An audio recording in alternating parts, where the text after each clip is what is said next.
Savitri silks చేనేత వస్త్రాల అద్భుత ప్రపంచం. సంప్రదాయం స్టైల్ ఒకే చోట.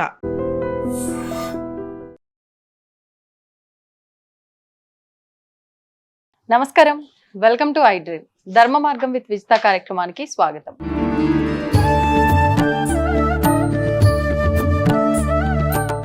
నమస్కారం అమ్మా. నమస్తే అమ్మా, ధర్మానికి నిలువెత్తు నిదర్శనం రాముడు. రామనామము తలిస్తే అసలు ఎలాంటి ఇబ్బంది ఉండదు అని అంటూ ఉంటారు. తలవటమే కాదు, చాలా మంది రామకోటి అని చెప్పి రాస్తూ ఉంటారు. అసలు ఏంటి ఉద్దేశం రామకోటి రాయటము అనంటే? ధర్మంగా మేము ముందుకు అడుగులు వెయ్యాలి అనే ఆలోచనతోట, లేకపోతే ఇది రాయటం వల్ల ఏమైనా అంటే మన కామ్యాలు తీరటం కానీ, లేదంటే మోక్షాన్ని పొందటం కానీ ఇలాంటివి ఏమైనా జరుగుతాయి? అసలు ఎందుకు రాస్తారమ్మా? శ్రీరామ శ్రీరామ రాసే అలవాటు మా తాతగారు, తాతలు, పెద్దమ్మలు అందరు రాయడం నేను చూసా. నేను కూడా ఎన్నో కోట్లు రాశాను తెలుసా. కోటి కూడా రాసింటాను, ఇంకా ఎక్కువ కూడా రాసింటాను. శ్రీరామ ఏ షాపులోకి వెళ్ళినా శ్రీరామ పుస్తకాలు. ఇప్పుడు తర్వాత ఏమైపోయింది, సాయిబాబా అని రాయడము, శివాని రాయడము, వెంకటేశ్వర అని రాయడము, ఏవేవో వచ్చేసినాయి. కానీ ఫస్ట్ నుంచి ఉన్నది శ్రీరామ అని. శ్రీరామ అని అంటే ఇట్లా పడుకునేవాళ్ళు, గాలిలో శ్రీరామ అని రాసేవాళ్ళు మా తాతయ్య, అమ్మమ్మ, మా అమ్మ వాళ్ళు. అంటే అది కూడా పడుకుంటారే, నిద్రలో ఇలా పడుకుంటాం మనం. ఈ ఫింగర్ ఇలా తిరుగుతూనే ఉంటది, నిద్రపోయి ఉంటాం అంతే మనం. ఈ ఫింగర్ మాత్రం ఇట్లా తిరుగుతుంది. అప్పుడు మేము అడిగేవాళ్ళము, ఏంటమ్మా నిద్రలో కూడా మీరు ఆ ఫింగర్ తో ఇలా అంటుంటావు ఎప్పుడు చూసినా అని. ఇప్పుడు తనలో తాను కొంతమంది మాట్లాడుకుంటుంటారు. అలాగా శ్రీరామ అని నిర్విరామంగా నిరంతరంగా నిద్రలో కూడా శ్రీరామ నామాన్ని తలుచుకోవడం పెద్దల్ని చూశానన్న. ఎస్, ఎప్పుడు మనం ఖాళీగా ఉన్నా ఈ చెయ్యి శ్రీరామ అని రాస్తూనే పోతుంటుంది గాలిలో. శ్రీ అంటే లక్ష్మీదేవి, రా అంటే మన మణిపూరక చక్రము, మా అంటే నీరు, శ్రీరామ అంటే మన చక్రాల్లో ఉన్నటువంటి హార్ట్ చక్ర, తర్వాత మణిపూరక చక్రము, స్వాధిష్టాన చక్రం యాక్టివేషన్ అవుతుంది. నీవు రామ అని ఒక పేజీ రాసినప్పుడు మైండ్ అండ్ హ్యాండ్ కోఆర్డినేషన్ కలుగుతుంది. నాది మెంటల్లీ రిటార్డెడ్ స్కూల్ రన్ చేశారంటే మెంటల్గా డిస్టర్బ్డ్గా ఉండే వాళ్ళందరికీ మైండ్ హ్యాండ్ కోఆర్డినేషన్ కుదిరే యాక్టివిటీస్ చేయిస్తుంటాం. అట్లా మనం కూడా నిత్య జీవిత కాలంలో మన మైండ్ ఎక్కడో ఉంటుంది, పని చేస్తాం, వంట చేస్తాం, ఎక్కడ బుర్రలో పెట్టి చేస్తాం, ఎక్కడో కారు డ్రైవ్ చేస్తాం, అదంతా మన సబ్ కాన్షియస్ మైండే. ఈత కొడతాము, అది సబ్ కాన్షియస్ మైండే. ఎవరితోటే ఏదో మాట్లాడుతుంటాం, మన బుర్ర ఇంకెక్కడో తిరుగుతూనే పోతుంటుంది. కానీ మైండ్ అండ్ హ్యాండ్ కోఆర్డినేషన్తో పనిచేయడము, ఎరుక కలిగి పనిచేయడము అనేది పూర్వీకులు మనకు నేర్పింది. శ్రీరామ అనే శబ్దాన్ని రాయడంతో వాళ్లకు ఆ పని ఏదైనా ఇప్పుడు శ్రీరామాని భక్తితో భయంతో రాసినప్పుడు, ఆ రామాని రాసినప్పుడు మైండ్ హ్యాండ్ కోఆర్డినేషన్తో బుర్ర పెట్టి రాసి శ్రీరామాని రాముణ్ణి తలుచుకున్నాము. మైండ్ హ్యాండ్ కోఆర్డినేషన్తో పని చేశాము. అలా ఎప్పుడైతే రామ కోటి రాస్తారో వాళ్ళు ఏ పని చేసినా ఏకాగ్రతతో చేస్తారు. ఆటోమేటిక్గా వాళ్ళకి తెలియకుండా మైండ్ అండ్ హ్యాండ్ కోఆర్డినేషన్తో స్థిరత్వంతో పనిచేస్తారు, ఎరుక కలిగి పనిచేస్తారు. అదే చైతన్యంలో కలిసేది, అదే విశ్వ నియమంలోని రహస్యము. ఎరుక కలిగి ఉండడమే భగవంతుడు, ఎరుక కలిగి ఉండడమే మనము ఏది చేసినా. ఇప్పుడు అట్రాక్షన్ ఆఫ్ లా ఫలించాలంటే ఎరుక కలిగి పని చేసిన వాళ్లకు త్వరగా ఫలిస్తుంది. కోరికలు ఏ కోరికైనా ఫలిస్తుంది. కానీ వాళ్ళు టీచర్ అయితే టీచర్ డ్యూటీ, అమ్మ అయితే అమ్మ డ్యూటీ, నాన్న అయితే నాన్న డ్యూటీ, ఆయమ్మ అయితే ఆయమ్మ డ్యూటీ, రాజకీయ నాయకుడైతే వాడి డ్యూటీ వాడు అధర్మం లేకుండా చెయ్యాలి, ప్రజల పాలనకు ప్రాధాన్యత ఇవ్వాలి, సెల్ఫిష్గా ఉండకూడదు. అలాగే ఐఏఎస్లు కానీ ఐపీఎస్లు కానీ లాయర్లు కానీ వాళ్ళ డ్యూటీ వాళ్ళు కరెక్ట్గా చేయాలి. తప్పుదోవ పట్టించడం కానీ ఇంకోటి చేస్తే ఈ విషయం మనతో స్పందించదు, తర్వాత మనతో అది ఆడుకుంటుంటుంది. ఇప్పుడు చూడు, విశ్వ నియమం తెలియకపోవటం మూలంగానే ఇప్పుడు నీటి శాతం తగ్గిపోయింది. నిన్ననే పేపర్లో చూశాను, కిడ్నీ రాకెట్ ప్రతి ఇళ్లలో ఒకళ్ళకి కిడ్నీ ప్రాబ్లం అంట. మొన్న పేపర్ నిండా అదే ఫోటో, బెడ్ల మీద పడుకున్న మనుషుల్ని చూపిస్తున్నారు. అంటే నీరు అనేది బాడీలో తగ్గిపోయింది. నీరు ఎక్కువ తాగాలి. 72% నీరు మన బాడీలో లేకపోతే కిడ్నీలు పాడే యూరినరీ ఇన్ఫెక్షన్స్ వస్తున్నాయి. ఎప్పుడైతే నీరు బాడీలో తగ్గిపోతుందో ఫ్లాట్ కల్చర్ లాగా వచ్చేసి నీవెవరు నేనెవరు, నా పని నేను చేసుకుంటా, పక్కన ఎవడో చచ్చిపోయినా, ఎవడో ఫలానా పక్కింట్లో ఎవరో చనిపోయారు, ఎవరో తెలియదు, ఎవరో చనిపోయారు.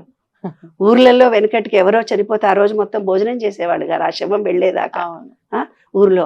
అక్కడ హైటెక్ సిటీ అని చెప్తున్నారే, ఇక్కడ మొన్న ఎప్పుడో రోడ్డు వేస్తుంటే ఏరా నాన్న రోడ్డు మీద సిమెంట్ కూడా సరిగ్గా వేయలేదు, కొంచెం సిమెంట్ కంకర కరెక్ట్ ఈ ధర్మంతో వెయ్యి అని చెప్తే కొత్తగా రోడ్డే వేస్తామని కాస్త మేమందరం నిగరాని చేస్తామని చాలా ధర్మంగా పద్ధతిగా నీళ్లు కూడా పెట్టి గంటకో మనిషిని పెట్టి నీళ్లు హైటెక్ సిటీలో రోడ్డు వేశారు. మైహోమంగళ పక్కన ఒక పెద్ద రోడ్డు. ఆ రోడ్డు వేయడానికి 15 ఏళ్ల నుంచి గుంతల రోడ్డే అది. ఆ రోడ్లలో మీరు నడిస్తే కనుక అందరూ చదువుకున్న వాళ్ళే, అందరూ హయ్యర్ ఎడ్యుకేషన్. నాలాగా ఎడ్డోళ్ళు ఎవరు లేరు. నాకంటే కంప్యూటర్ జ్ఞానం లేదమ్మా, మేము ఇంగ్లీష్ మీడియంలో చదువుకోలేదమ్మా, నాకు మెయిల్స్ పెట్టడం రాదమ్మా. అక్కడ వాకింగ్ చేస్తూ నేను రోడ్డు వేసిన తర్వాత చిన్న మట్టి పోసి నీళ్లు పోసి పెట్టారు.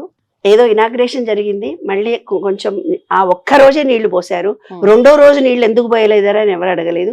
ఈ చిన్న రోడ్డు మా పక్కన ఉంది, వారం రోజుల నుంచి నీళ్లు పోస్తున్నాడు, ఓ మనిషిని పెట్టి పోయిస్తుంది. అంటే మనం చూస్తే అక్కడ పని జరుగుతుంది, లేకపోతే పని జరగటం లేదు. హైటెక్ సిటీలో అంతమంది చదువుకునే వాళ్ళు ఉన్నా రోడ్డు లేకుండా గుంతల రోడ్డులో ఇలాగే ఉన్నారు. పిల్లలు పడిపోతున్నారు, నడుములకు ఇబ్బంది కలుగుతుంది. మైహోం మంగళ పక్కన శిల్పా వ్యాలీ అనే పెద్ద కాలనీ మొత్తం గుంటల రోడ్డే 10 ఏళ్ల నుంచి.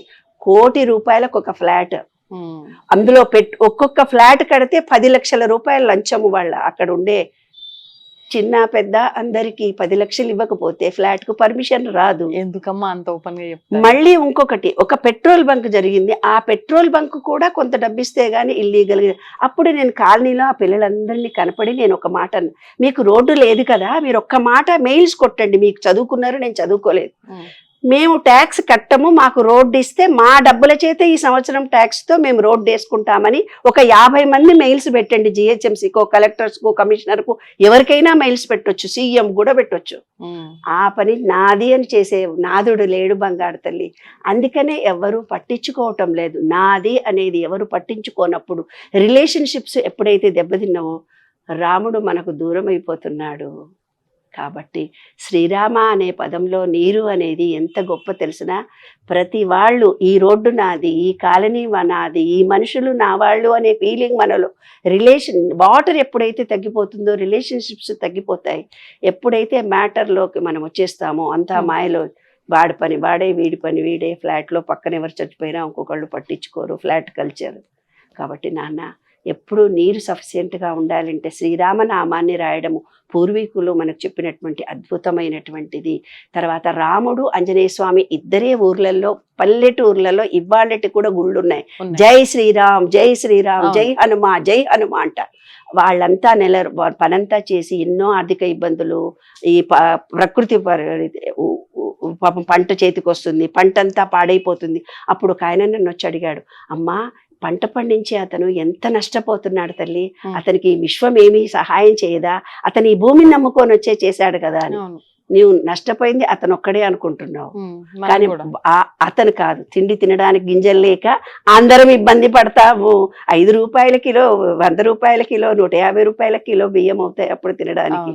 అందరూ నష్టపోతారు. ప్రకృతి అలా చేస్తుందే తప్ప ఒక వ్యక్తికి చెయ్యదు. ఎవరైతే ఆ వ్యక్తి వ్యవసాయాన్ని నమ్ముకొని చేశాడో జై హనుమ, జై హనుమ, జై హనుమ అని భజనలు చేసి రీఛార్జ్ అయ్యేవాళ్ళు.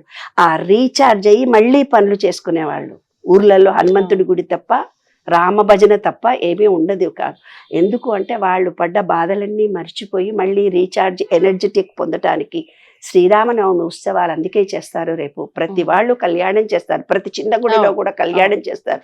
అందరూ సామూహికంగా కలుసుకుంటారు. లా ఆఫ్ వన్నెస్, మనం అందరము ఒక్కటే. ఈ విశ్వ కళ్యాణమే మన కళ్యాణము. రాముడే మనము, మనమే రాముడు, మనమే చైతన్యము, చైతన్యమే అనేదే రహస్యం శ్రీరామ నామం అంటే. ఇప్పుడు ఈ రామకోటి వయసుతో సంబంధం లేకుండా పిల్లలు పెద్దలు ఎవరైనా రాయొచ్చు? ఎవరైనా రాయొచ్చు. రాస్తే చాలా మంచి మైండ్ అండ్ హ్యాండ్ కోఆర్డినేషన్ పెరుగుతుంది. శ్రీరామ ఖచ్చితంగా రాయాలి. ఎందుకంటే చిన్న గడి ఉంటుంది నాన్న, ఆ చిన్న గడిలో పట్టేటట్టుగా రాయాలి. కోటి రాయమంటాడు, రోజు ఒక పేజీ రాయమంటాడు. నీకు ఒక పేజీ రాయాలంటే మినిమం 1.5 గంట పడుతుంది. అంటే కొంచెం స్పీడ్గా రాసేవాడు, లేకపోతే ఒక రోజు హాఫ్ డే అన్నా పడుతుంది కొంతమందికి. అంత చిన్నగా రాయాలి. శ్రీరామ చాలా కరెక్ట్గా ఇంగ్లీష్ పదాల్లో రాసినా, తెలుగులో రాసినా, హిందీలో రాసినా రాయడంలో మాత్రం అద్భుతమైనటువంటి అనుభూతిని పొందుతారు. మైండ్ అండ్ హ్యాండ్ కోఆర్డినేషన్ పెరుగుతుంది. రామ అనేది రిలేషన్షిప్స్, రామ అనేది మణిపూరక చక్రం, రామ అనేది లక్ష్మి. కాబట్టి శ్రీరామనవమి కూడా చేద్దాము, శ్రీరామ రాద్దాము. మైండ్ అండ్ కోఆర్డినేషన్ కలిగి ఉండి, కాలనీ మనది, మనుషులు మన వాళ్ళు, ఈ రోడ్డు మనది, ఈ ప్రకృతి మనది, ప్రకృతిని కాపాడుకుందాం, మనము ఎంజాయ్ చేద్దాం. అదే శ్రీరామ ఆంతర రహస్యం. ధన్యవాదాలమ్మా. దీన్ని తవ్వండి, తవ్వుతూనే శివలింగం. పరమాత్మకు జీవా సరే దాన్ని అట్లా కప్పేసేయండి, చూపించదండి. Krishna is there. మూర్తి పూజ కాదు, సాక్షాత్ బ్రజేంద్ర నందన భగవాన్ ఉన్నారు మూర్తిలో. ఏమీ ఆశించకుండా ఆరాధించే వాళ్ళు కూడా ఉన్నారా ప్రభుజీ? నిజమైన భక్తి అంటే మనకు తెలియదు కాబట్టి